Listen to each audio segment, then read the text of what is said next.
Hi, നമ്മൾ ഈ സെഷനിൽ DNA സീക്വൻസ് ഡാറ്റാബേസുകളെ കുറിച്ചിട്ടാണ് ഡിസ്കസ് ചെയ്യാൻ പോകുന്നത്. ജെൻബാങ്ക് നമ്മൾ ഓൾറെഡി ഡിസ്കസ് ചെയ്തിട്ടുണ്ടായിരുന്നു. അപ്പോൾ ഈ സെഷനിൽ യൂറോപ്യൻ മോളിക്കുലർ ബയോളജി ലബോറട്ടറി, അതായത് EMBL മെയിൻറ്റെയിൻ ചെയ്യുന്ന EMBL ഡാറ്റാബേസും പിന്നെ DNA data bank of Japan DDBJ, ഇത് രണ്ടിനെ കുറിച്ചിട്ടാണ് നമ്മൾ ഈ സെഷനിൽ ഡിസ്കസ് ചെയ്യാൻ പോകുന്നത്. ഇത് രണ്ടും DNA സീക്വൻസ് ഡാറ്റാബേസാണ്, ഇൻക്ലൂഡിങ് ജെൻബാങ്ക്. അപ്പോൾ EMBL ഡാറ്റാബേസിനെ കുറിച്ചിട്ട് ആദ്യം നമുക്ക് നോക്കാം എന്താണ് യൂറോപ്യൻ മോളിക്കുലർ ബയോളജി ലബോറട്ടറി എന്നുള്ളത്. ഈ European molecular biology laboratory maintain ചെയ്യുന്ന ഡാറ്റാബേസാണ് EMBL ഡാറ്റാബേസ് അല്ലെങ്കിൽ EMBL ബാങ്ക് എന്ന് അറിയപ്പെടുന്നത്. First European molecular biology laboratory എന്താണെന്ന് നോക്കാം. ഈ EMBL ജൂലൈ 1974 സെറ്റപ്പ് ചെയ്തത്. ആൻഡ് 9 യൂറോപ്യൻ കൺട്രീസ് പ്ലസ് ഇസ്രയേലും കൂടി ചേർന്നിട്ടുള്ളൊരു ഇൻ്റർ ഗവൺമെൻറ്റൽ ട്രീറ്റിൻ്റെ ഭാഗമായിട്ടാണ് EMBL സെറ്റപ്പ് ചെയ്തത്. അപ്പോൾ EMBL എന്ന് പറഞ്ഞാൽ 9 യൂറോപ്യൻ കൺട്രി പ്ലസ് ഇസ്രയേലും കൂടെ ചേർന്ന് 1974 സെറ്റപ്പ് ചെയ്തതാണ്. ഇപ്പോൾ പ്രസൻ്റ്ലി ഈ EMBL 25 മെമ്പർ സ്റ്റേറ്റ്സ് പ്രസൻ്റാണ്. തുടങ്ങിയപ്പോൾ 10 പേരെ ഉണ്ടായിരുന്നുള്ളൂ. ഇപ്പോൾ 25ഓളം സ്റ്റേറ്റ്സ് ഈ യൂറോപ്യൻ മോളിക്കുലർ ബയോളജി ലബോറട്ടറിയിൽ ഇൻവോൾവ് ആയിട്ടുണ്ട്. ആൻഡ് ഇതിൻ്റെ ഹെഡ് ക്വാർട്ടേഴ്സ് എന്ന് പറയുന്നത് ഹീഡൽബർഗ്, ജർമ്മനി ആണ്. ആൻഡ് ഈ യൂറോപ്യൻ മോളിക്കുലർ ബയോളജി ലബോറട്ടറിക്ക് ഒരു ഔട്ട് സ്റ്റേഷൻ അല്ലെങ്കിൽ ഇതിൻ്റെ ഒരു സബ് സ്റ്റേഷനായിട്ട് സെറ്റപ്പ് ചെയ്തിട്ടുള്ളൊരു ഇൻസ്റ്റിറ്റ്യൂട്ടാണ് യൂറോപ്യൻ ബയോ ഇൻഫോർമാറ്റിക്സ് ഇൻസ്റ്റിറ്റ്യൂട്ട്സ് അല്ലെങ്കിൽ EBI. അപ്പോൾ EMBL ഒരു ഔട്ട് സ്റ്റേഷനായിട്ട് ക്രിയേറ്റ് ചെയ്ത ഒരു ഇൻസ്റ്റിറ്റ്യൂട്ടാണ് European bioinformatic institute. And ഇത് ലൊക്കേറ്റ് ചെയ്തേക്കുന്നത് കേംബ്രിഡ്ജിനോട് ചേർന്ന് UK ഈ യൂറോപ്യൻ ബയോ ഇൻഫോർമാറ്റിക്സ് ഇൻസ്റ്റിറ്റ്യൂട്ട് അല്ലെങ്കിൽ EBI ലൊക്കേറ്റ് ചെയ്തേക്കുന്നത്. ആൻഡ് ഈ ഒരു EMBL കീഴിൽ വരുന്ന ഡാറ്റാബേസാണ് EMBL ഡാറ്റാബേസ് അല്ലെങ്കിൽ EMBL ബാങ്ക് എന്ന് അറിയപ്പെടുന്നത്.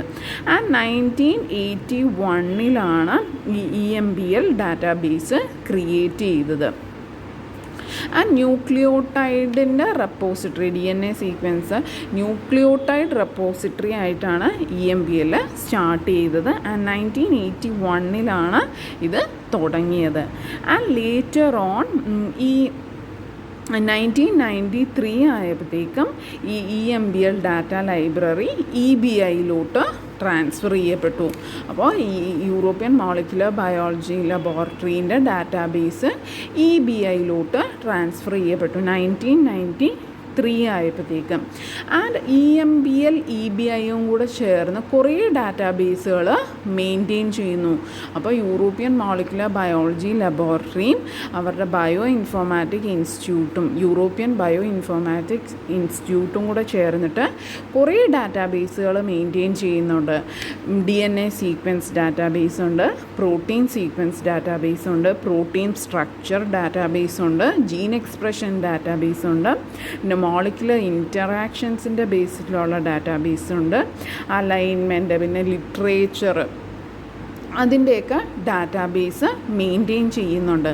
അപ്പോൾ EMBL EBI മെയിൻറ്റെയിൻ ചെയ്യുന്ന ഒരു ഡാറ്റാബേസാണ് EMBL ഡാറ്റാബേസ്. ആൻഡ് EMBL ഡാറ്റാബേസിൽ DNA സീക്വൻസ് ഡാറ്റയാണ് പ്രസൻ്റ് ആയിട്ടുള്ളത്. ആൻഡ് ഇപ്പോൾ ഈ ഒരു ഡാറ്റാബേസ് EMBL ഡാറ്റാബേസ് മെയിൻറ്റെയിൻ ചെയ്യുന്നത് യൂറോപ്യൻ ന്യൂക്ലിയോട്ടൈഡ് ആർക്കൈവാണ്. അപ്പോൾ ഇപ്പോഴത്തെ EMBL ഡാറ്റാബേസ് മെയിൻറ്റെയിൻ ചെയ്യുന്നത് യൂറോപ്യൻ ന്യൂക്ലിയോട്ടൈഡ് ആർക്കൈവാണ്. അവർക്ക് വേറെ 2 ഡാറ്റാബേസും കൂടിയുണ്ട്. അത് കൂടാണ്ടുള്ളൊരു ഡാറ്റാബേസാണ് EMBL ബാങ്ക് എന്ന് പറയുന്നത്. അപ്പോൾ യൂറോപ്യൻ മോളിക്കുലർ ബയോളജി ലബോറട്ടറീൻ്റെ കീഴിലാണ് ആദ്യം ഈ EMBL ഡാറ്റാബേസ് തുടങ്ങിയത്. ആൻഡ് ലേറ്റർ ഓൺ ഇത് EMBL EBIൻ്റെ കീഴിലോട്ട് ഷിഫ്റ്റ് ചെയ്തു. ഇപ്പോൾ ഈ ഡാറ്റാബേസ് മെയിൻറ്റെയിൻ ചെയ്യുന്നത് യൂറോപ്യൻ ന്യൂക്ലിയോട്ടൈഡ് ആർക്കൈവാണ്. And European molecular biology laboratory എന്ന് പറഞ്ഞാൽ 25ഓളം സ്റ്റേറ്റ്സുകൾ തമ്മിൽ ഉണ്ടായിട്ടുള്ളൊരു ഇൻസ്റ്റിറ്റ്യൂഷനാണ്. ആൻഡ് അവർ മെയിൻറ്റെയിൻ ചെയ്യുന്ന ഡാറ്റാബേസാണ് European molecular biology laboratory database, അല്ലെങ്കിൽ EMBL ബാങ്ക് എന്ന് അറിയപ്പെടുന്നത്. ആൻഡ് ഈ ഒരു ഡാറ്റാബേസിൽ 17 ഡിവിഷൻസാണ് ഉള്ളത്. അതായത് എവിടെ നിന്നാണ്, എന്ത് ടൈപ്പ് ഓർഗാനിസത്തിൻ്റെ ഡാറ്റയാണ്, അല്ലെങ്കിൽ എങ്ങനത്തെ ടൈപ്പ് DNA സീക്വൻസ് ഡാറ്റയാണ് എന്നതിൻ്റെ ബേസിസിൽ 17 ഡിവിഷൻസാണ് ഈ ഒരു EMBL ഡാറ്റാബേസിൽ ഉള്ളത്. ആൻഡ് ഓരോ ഡിവിഷനും ഓരോ സ്പെസിഫിക് ആയിട്ടുള്ള ടൈപ്പ് ഓഫ് ഡാറ്റയാണ് സ്റ്റോർ ചെയ്യുന്നത്. ബാക്ടീരിയോഫേജ് ഡാറ്റ സ്റ്റോർ ചെയ്യുന്ന ഡിവിഷനുണ്ട്, പിന്നെ എക്സ്പ്രസ് സീക്വൻസ് ടാഗ്സ് സ്റ്റോർ ചെയ്യുന്ന ഫംഗൈ, പിന്നെ ജീനോം സർവേ സീക്വൻസിൻ്റെ ഫലമായിട്ട് കിട്ടുന്ന ഡാറ്റ സ്റ്റോർ ചെയ്യുന്ന ഡിവിഷനുണ്ട്, ഹ്യൂമൻസ്, ഇൻവെർട്ടിബ്രേറ്റ്സ്, പിന്നെ organelle data, other mammals, other vertebrate, virus, പിന്നെ അൺക്ലാസിഫൈഡ്, ഇങ്ങനെ പല ആ ഒരു ഡാറ്റ എവിടെ നിന്നാണ് ഒറിജിനേറ്റ് ചെയ്യുന്നത് അതിൻ്റെ ബേസിസിൽ EMBL ഡാറ്റാബേസിൽ 17 ഡിവിഷൻസോളം ഉണ്ട്. ആൻഡ് ഇപ്പോൾ ഈ EMBL ഡാറ്റാബേസ് ENA ആണ് മെയിൻറ്റെയിൻ ചെയ്യുന്നത്. ആൻഡ് ഇതിൻ്റെ ഹോം പേജ് അഡ്രസ്സാണ് ഈ കൊടുത്തേക്കുന്നത്. ആൻഡ് ഇപ്പോൾ ഈ database EMBL database international nucleotide sequence database കൺസോർഷ്യത്തിൻ്റെ ഗൈഡ് ലൈൻസ് ഫോളോ ചെയ്തിട്ടാണ് ഈ ഡാറ്റാബേസ് മെയിൻറ്റെയിൻ ചെയ്തിട്ടുള്ളത്. International nucleotide sequence database consortium INSDCൻ്റെ ഗൈഡ് ലൈൻസ് ഫോളോ ചെയ്തിട്ടാണ് ഇപ്പോൾ ഈ EMBL ഡാറ്റാബേസ് മെയിൻറ്റെയിൻ ചെയ്തിട്ടുള്ളത്.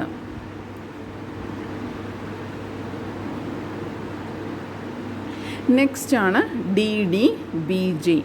DDBJ എന്ന് പറഞ്ഞാൽ ജപ്പാൻ ബേസ്ഡ് ആയിട്ടുള്ളൊരു DNA ഡാറ്റാ ബാങ്കാണ്.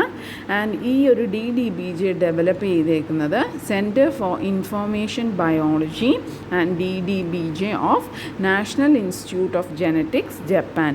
അപ്പോൾ നാഷണൽ ഇൻസ്റ്റിറ്റ്യൂട്ട് ഓഫ് ജെനറ്റിക്സ് ജപ്പാനാണ് ഈ DDBJ ഡെവലപ്പ് ചെയ്തത്. ആൻഡ് ഈ DDBJക്കുള്ള ഫണ്ടിങ് കിട്ടുന്നത് ജപ്പാൻ മിനിസ്ട്രിയിൽ നിന്നാണ്. ആൻഡ് ഡിഫറെൻറ്റ് മിനിസ്ട്രീസ് ചേർന്നിട്ടാണ് ഇതിനുള്ള ഫണ്ടിങ് പ്രൊവൈഡ് ചെയ്യുന്നത്. എഡ്യൂക്കേഷൻ മിനിസ്ട്രി ഉണ്ട്, കൾച്ചർ മിനിസ്ട്രി ഉണ്ട്, സ്പോർട്സ്, സയൻസ് ആൻഡ് ടെക്നോളജി, ഇത്രയും മിനിസ്ട്രീസും കൂടെ ചേർന്നിട്ടാണ് ഈ DDBJനെ സപ്പോർട്ട് ചെയ്യാനുള്ള ഫണ്ടിങ് പ്രൊവൈഡ് ചെയ്യുന്നത്. ആൻഡ് 1986 മുതൽ DDBJ പ്രവർത്തിക്കുന്നുണ്ട്. നാഷണൽ ഇൻസ്റ്റിറ്റ്യൂട്ട് ഓഫ് ജെനറ്റിക്സ് ജപ്പാനാണ് ഇത് മെയിൻറ്റെയിൻ ചെയ്യുന്നത്. ആൻഡ് DDBJൻ്റെ പ്രത്യേകത എന്ന് പറഞ്ഞാൽ ഏഷ്യ കേന്ദ്രീകരിച്ചിട്ടുള്ള ഒരേ ഒരു ന്യൂക്ലിയോടൈഡ് സീക്വൻസ് ഡാറ്റാ ബാങ്കാണ് DDBJ എന്ന് പറയുന്നത്. അപ്പോൾ DDBJ is the sole nucleotide sequence bank in ഏഷ്യയിലുള്ള ഒരേ ഒരു ന്യൂക്ലിയോടൈഡ് ബാങ്കാണ് ഈ DDBJ എന്ന് പറയുന്നത്. ആൻഡ് മെയിൻലി ഈ DDBJക്ക് ഡാറ്റ കിട്ടുന്നത് ജാപ്പനീസ് റിസർച്ചേഴ്സിൻ്റെ കയ്യിൽ നിന്ന് കിട്ടുന്ന ഡാറ്റയുണ്ട്. അത് കൂടാണ്ട് ചൈന, കൊറിയ, ടൈവാനും വേറെ കൺട്രീസിൽ നിന്നും ഒക്കെ കിട്ടുന്ന ഡാറ്റയും ഈ DDBJയിൽ പ്രസൻ്റാണ്.